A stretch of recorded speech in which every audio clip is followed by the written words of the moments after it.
श्री शिवा नमस्तुभ्यम दोस्तों, स्वागत है आपका आपके अपनी चैनल शिव भक्ति मार्ग में। आज की वीडियो में हम बात करने वाले हैं हरतालिका तीज के दिन हमें सरगी में क्या लेना चाहिए या सरगी होती क्या है। आप सभी के कमेंट्स आ रहे थे, दीदी सरगी लेने का सही समय क्या होता है और उसमें क्या क्या खाया जाता है और सरगी लेने से पहले क्या हमें नहाना जरूरी होता है, और यदि हम सरगी ले लेते हैं तो क्या उसके बाद में सो सकते हैं, मतलब सरगी लेने के क्या नियम होते हैं। क्योंकि बहुत सारे डाउट्स थे सरगी को लेकर। आपने सुना होगा करवा चौथ के दौरान भी हम सरगी लेते हैं, कुछ लोग हरतालिका तीज के व्रत में भी सुबह उठकर सरगी लेते हैं, क्योंकि जब हम निर्जला व्रत रखते हैं, निर्जला व्रतों में सरगी लेना अनिवार्य बतलाया गया है। तो किस प्रकार से ली जाती है, आपके कुल की क्या परंपरा है, किस अनुसार हमें लेना चाहिए, कौन देता है हमें सरगी, सारी जानकारी आप लोग के साथ में शेयर करूंगी। परंतु वीडियो पर चलने से पहले यदि चैनल पर पहली बार आ रहे हैं और मेरी आवाज को पहली बार सुन रहे हैं तो शिव भक्ति मार्ग को जरूर सब्सक्राइब कर लीजिएगा और वीडियो को ध्यानपूर्वक जरूर सुनिएगा। तो आप सभी जानते हैं भाद्रपद मास के शुक्ल पक्ष की तृतीया तिथि को हम हरतालिका तीज का पर्व मनाते हैं और यह व्रत निर्जला रहकर किया जाता है। पूरे 24 घंटे तक जल ग्रहण नहीं किया जाता। तो ऐसे में आपकी जो शारीरिक शक्ति है वो कहीं ना कहीं दुर्बल पड़ने लगती है, क्योंकि बहुत कठिन तप के रूप में हरतालिका तीज का व्रत हम करते हैं। तो ऐसे में कुछ लोग सुबह उठकर सरगी लेते हैं। आपके कुल की देखिए जो भी परंपरा है, यदि पहली बार व्रत कर रहे हैं तो सरगी का नियम आप ले सकते हैं। अगर आपके कुल में सरगी नहीं ली जाती तो फिर आप इसे स्किप भी कर सकते हैं। परंतु जो भी निर्जल व्रत होते हैं उनमें सरगी लेना अनिवार्य होता है। तो आप अपने घर में पूछ लीजिएगा, और नहीं भी हो तो देखिए सरगी के नियम मैं आप लोग के साथ में आगे शेयर करूंगी, क्योंकि सरगी लेने में कोई दिक्कत होती नहीं है वैसे। पर सबसे पहले जान लेते हैं सरगी देता कौन है। सर्वप्रथम देखिए, जब भी हम पहली बार व्रत धारण करते हैं विवाह के बाद में, तो जो सरगी होती है वो मायके से आती है। और यदि मायके से ना भी आ पाए तो आपके घर में जो भी आपकी बड़ी होती हैं, आपके घर में जैसे कि सास हो गई, जेठानी हो गई, या चाची जी या ताई जी, जो भी आपके घर में बड़े होते हैं वो बहुओं को सरगी देते हैं, ठीक है। और यदि कुछ परिवारों में जैसे पहली बार सरगी का जो रिवाज होता है वो मायके से नहीं आ पाए तो ससुराल वाले भी दे सकते हैं। और उसके बाद क्या होता है, जैसे हम दूसरी तीसरी बार व्रत कर रहे हैं तो फिर सास या जो भी घर के बड़े होते हैं वही हमें सरगी देते हैं। बस पहली बार शादी के बाद जो सरगी होती है वो मायके से आती है। तो ऐसे में सरगी में क्या क्या होता है वो जान लीजिए। यदि सास भी अपनी बहुओं को दे रही है तो सर्वप्रथम उसमें श्रृंगार की सामग्री होती है जिससे हम तैयार होते हैं। कुछ घरों में कोरे वस्त्र पहनने का विधान होता है, तो सरगी में कोरे वस्त्र होते हैं जो महिलाएं पूजा में पहनती है। कांच की चूड़ियां होती है, ड्राई फ्रूट्स रखे हुए होते हैं, फिरनी घेवर जैसे मुख मीठा करते हैं, और ड्राई फ्रूट्स होते हैं, कुछ फ्रूट्स होते हैं। तो ये सभी चीज़ों की एक बास्केट लगा के सासू माँ अपनी बहुओं को देती हैं। तो ये हो गया हमारा। अब सरगी निर्जल व्रत में ही ली जाती है, ऐसा क्यों विधान है वो भी जान लीजिए। क्योंकि 24 घंटे हमें जल ग्रहण नहीं करना होता, तो ऐसे में कहीं बीमार हम ना पड़ जाए, हमारा व्रत खंडित ना हो जाए, शास्त्रों में सरगी लेने का विधान बतलाया हुआ है। करवा चौथ में भी आपने सुना होगा सुबह उठ के जल्दी सरगी ली जाती है तारों की छांव में, क्योंकि हमारे यहाँ कहते हैं। परंतु आपके कुल परंपरा के अनुसार यदि सरगी लेने का रिवाज है और सरगी लेने में कोई दिक्कत भी नहीं होती, मैंने आपको पहले भी बताया, पर सरगी लेने का आप समय पहले जान लीजिए। आपको सरगी लेना कब है, कब सरगी करनी है। सरगी लेने के लिए आपको भोर में उठना पड़ता है। यदि आपको कोई चीज़ तैयार करनी है, कुछ बनाना है, यदि आप फ्रूट्स ड्राई फ्रूट खाना चाहते हैं तो फिर 3 बजे भी आप उठ सकते हैं। मतलब कहा जाता है कि तारों की छांव में सरगी कर लेना चाहिए। कौवे की बोलने की जो आवाज़ आती है, कुछ जगह ऐसा भी कहा जाता है, उससे पहले पहले सरगी कर लेनी चाहिए। और सरगी लेने का सही एग्जैक्ट समय होता है 4 बजे से पहले पहले। 4 बजे के बाद सरगी नहीं करनी चाहिए, क्योंकि अगले दिन का प्रारंभ 4 बजे से ही माना जाता है। वैसे तो रात्रि 12 बजे से माना जाता है, परंतु नया दिन उदया तिथि 4 बजे से ही मानी जाती है। तो आप 4 बजे से पहले पहले सरगी कर लें। सरगी करने के लिए नियम क्या होते हैं वो जान लीजिए। सरगी जैसा कि मैंने आपको पहले ही बताया, यदि आपको किचन में कुछ बनाना नहीं है, जैसे दूध की कुछ आप खीर बना रहे हो, जो भी चीज़ें आप बना रहे हो, आगे बताऊंगी कि आपने क्या क्या आप बना सकते हैं अपने लिए, जिससे कि आपका पूरा दिन बहुत ही आराम से निकल जाएगा, क्योंकि हम लोग करवा चौथ या तीज के दिन ऐसा ही करते हैं। तो सबसे पहले सर्वप्रथम आप उठ जाएं, ब्रश ले लें, क्योंकि ब्रश कभी भी पुराना वाला व्रत त्योहारों में नहीं करना चाहिए, उसमें हम प्याज लहसुन का खाना वगैरह होता है तो हम ब्रश उसी से करते हैं।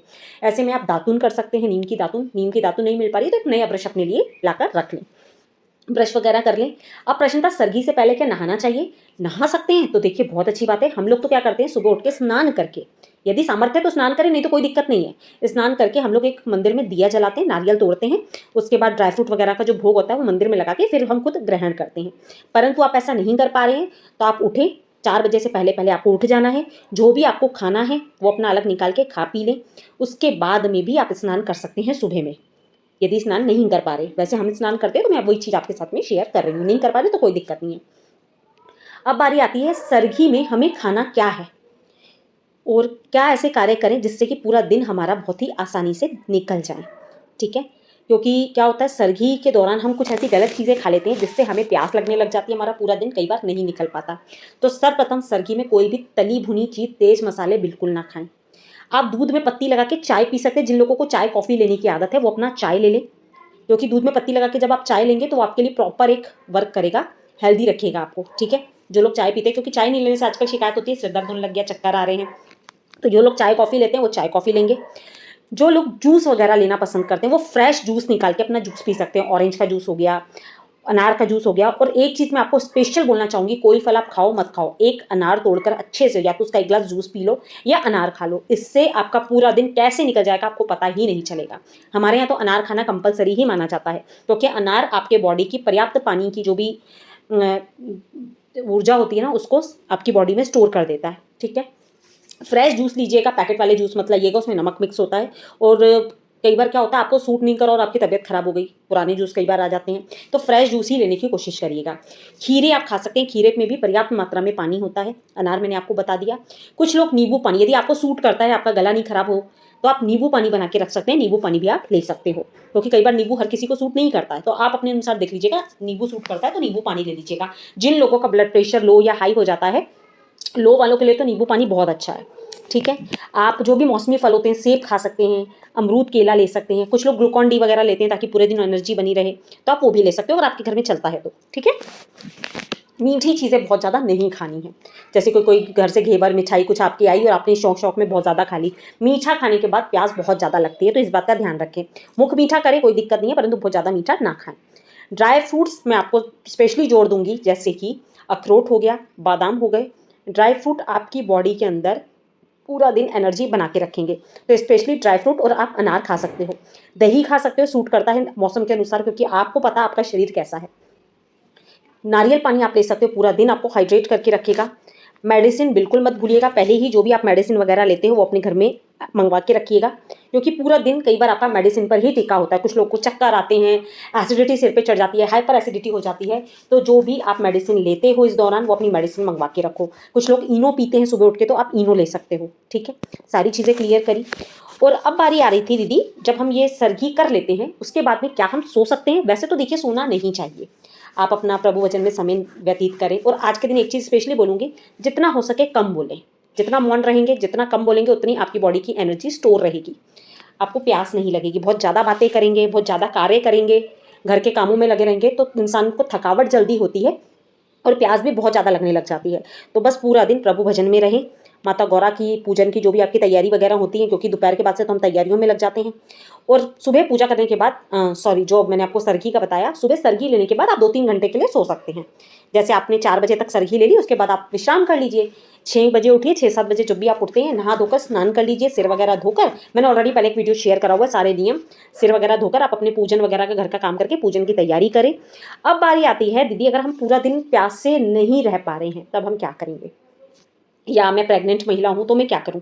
तो सरगी तो आपको कम से कम सूर्यास्त तक सरगी आधार दे देगी, परंतु हमारे राज्य के अनुसार, जैसे जहाँ मैं रहती हूँ, वहाँ पर लोग क्या करते हैं, शाम को प्रदोष काल की पूजा जब हो जाती है, एक पहर की पूजा के बाद में 6-7 बजे करीब पूजन करने के बाद दूध ले लेते हैं, चाय ले लेते हैं, जल ग्रहण कर लेते हैं। या जो लोग जल भी नहीं लेते ना, वो लोग चाय पी लेते हैं। तो आप अपना देख लीजिएगा, अपने घर में पूछ लीजिएगा। मैंने तो केवल अपने प्रांत के अनुसार में, जहाँ मैं रहती हूँ, यहाँ क्या होता है, हम लोग कैसे करते हैं, वो चीज़ें आप लोग के साथ में शेयर करी है। परंतु यदि आप रह सकते हैं तो इस व्रत का पारण अगले दिन सुबह में ही किया जाता है। जैसे कि आप शुक्रवार को व्रत करेंगे, पूरा दिन निर्जल रहकर शाम को पूजन करने के बाद, अगर आपके घर में अनुमति है, पूछ लीजिएगा। जल लेने में एक प्रदोष के बाद में तो कोई, प्रदोष के पूजन के बाद में कोई बुराई नहीं होती है, बाकी आप पूछ लीजिएगा। जो हमारे यहाँ होता है, मैंने आपके साथ में वही शेयर करा। और शनिवार के दिन सुबह में व्रत का पारण कर दिया जाता है, क्योंकि रेत के शिवलिंग बनाए जाते हैं, उसी पे पूजन होता है चारों पहर। उसके बाद व्रत प्रसाद खा के महिलाएं व्रत का पारण कर देती हैं। तो सरगी के सारे नियम मैंने आप लोग के साथ में शेयर कर दिया, कौन देता है, कैसे देता है, क्या करना है, क्या खाना है, सारी चीज़ें बताई। अगर इस बीच एक चीज़ और बताती हूँ आपको, सरगी में आप आंवला का मुरब्बा हो तो आप वो भी खा सकते हो, आपकी बॉडी को हाइड्रेट करके रखेगा और पूरा दिन आपको समस्या नहीं होगी। तो आशा करती हूँ सारी जानकारी अच्छी लगी होगी, लाभप्रद लगी होगी, जानकारी थोड़ी सी भी इन्फॉर्मेटिव लगी हो तो वीडियो को लाइक करने के साथ साथ प्लीज़ चैनल को सब्सक्राइब करना बिल्कुल मत भूलिएगा। मिलते हैं अपने नेक्स्ट वीडियो में, तब तक के लिए श्री शिवाय नमस्तुभ्यम, जय माता रानी दोस्तों।